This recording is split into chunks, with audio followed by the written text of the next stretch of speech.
Rafi Cassidy, Britt Robertson, Mr. George Clooney, writer, director, and producer Brad Bird, and writer and executive producer Mr. Jeff Jensen. Okay, so we're going to break a little bit with traditional Disney's vision and to his values. Brad, would you like to kick off? I've been reading quite a few things that you're enjoying life as never before. Yes. Would it be fair to say this is the most optimistic and upbeat time of your life? I mean, number one, you bought a house in England. How That's bad very is that? optimistic.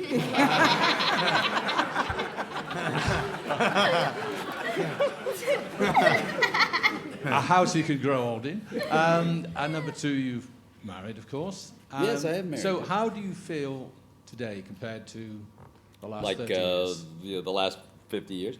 Well, I've always been very optimistic, by the way, and I actually have had I've had a very lucky life overall. I've been able to do a lot of things that I never would have imagined I would have been able to do.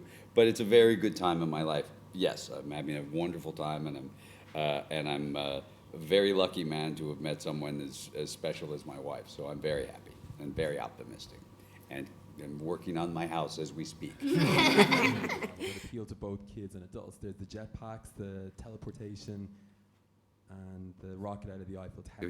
Yes, I go to Sudan often, and South Sudan now, and Darfur is lighting on fire again, and it's a very difficult time in a lot of these places, certainly in sub-Saharan Africa and all over the Middle East.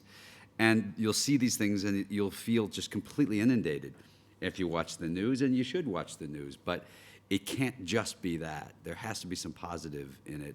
And understanding that, for instance, the endeavors that I've taken up, we know we'll never completely succeed in. I'll be long dead before they'll be solved.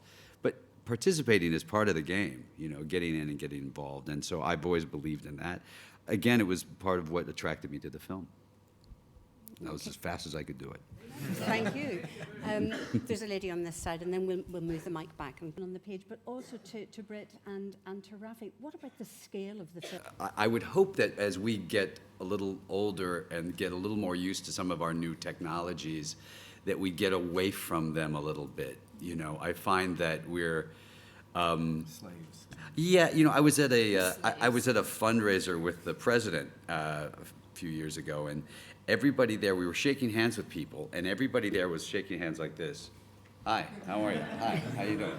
Every single person. And I remember saying to him, they can't really say they met the president. They can say they filmed him, but they didn't. You see it at concerts now too. You're holding it up and watching. And I think we're losing a little bit of our living our life, and we're sort of recording it in a way. Later.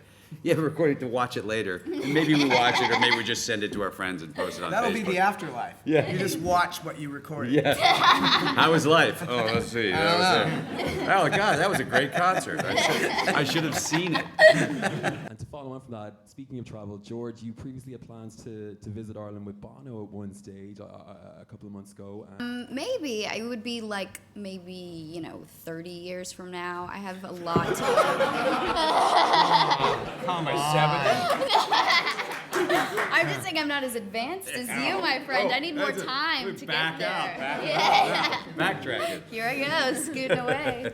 It definitely interests me, but I just feel like if I did it, I would want to do it well, and I need more experience, and I need to work with more people like him and Brad, and this whole group of people. Everyone's so amazing on this film, and I just hope to do more films like this, and gain some experience.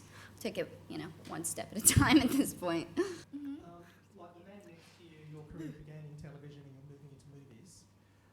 The Man Next to You has had a massive success behind the camera as well as in front of the camera. Yeah. I trained for quite a while on martial arts, but I was because we worked with an amazing stunt team, I was quite lucky to be able to do quite a lot of the stuff. So, but I never found it scary because I always made sure I was comfortable with what I was doing, so I was always just up for, having She's a go. very brave.